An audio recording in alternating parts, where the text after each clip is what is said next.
নরসিংদীতে শহীদ পরিবারের সাথে জাতীয় নাগরিক কমিটির ইফতার।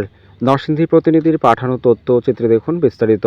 নরসিংদীতে জুলাই অভ্যুত্থানে শহীদদের স্মরণে ও শহীদ পরিবারের সম্মানে ইফতার মাহফিল করেছে জাতীয় নাগরিক কমিটি নরসিংদী জেলা।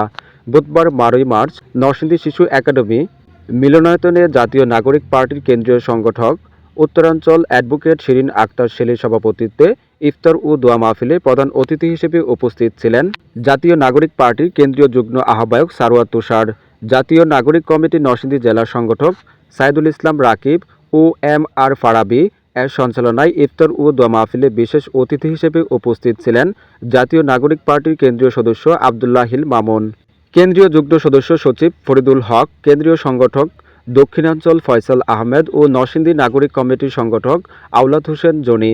ইফতার ও দোয়া মাহফিলে জাতীয় নাগরিক পার্টির কেন্দ্রীয় যুগ্ম আহ্বায়ক সারোয়ার তুষার বলেন, যাদের রক্তের বিনিময়ে আমরা এই নতুন দেশ পেয়েছি তাদের আমরা সবসময় স্মরণ করি। তাদের উদ্দেশ্যে আমরা আজ ইফতার ও দোয়া মাহফিলের আয়োজন করেছি। শহীদ ও আহত পরিবারের জন্য ইফতার আমাদের দায়িত্ব। সারোয়ার তুষার আরও বলেন, আহত ও শহীদ পরিবারের সদস্যরা আমাদের এক পরিবার। আজকে পারিবারিক পরিবেশেই আমরা এই ইফতার অনুষ্ঠান করছি।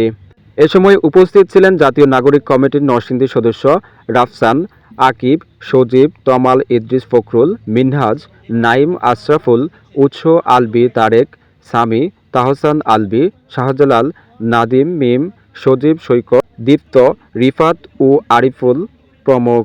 ইফতার ও দোয়া মাহফিল অনুষ্ঠানে জুলাই অভ্যুত্থানে নরসিংদীর সকল শহীদদের পরিবার উপস্থিত ছিলেন।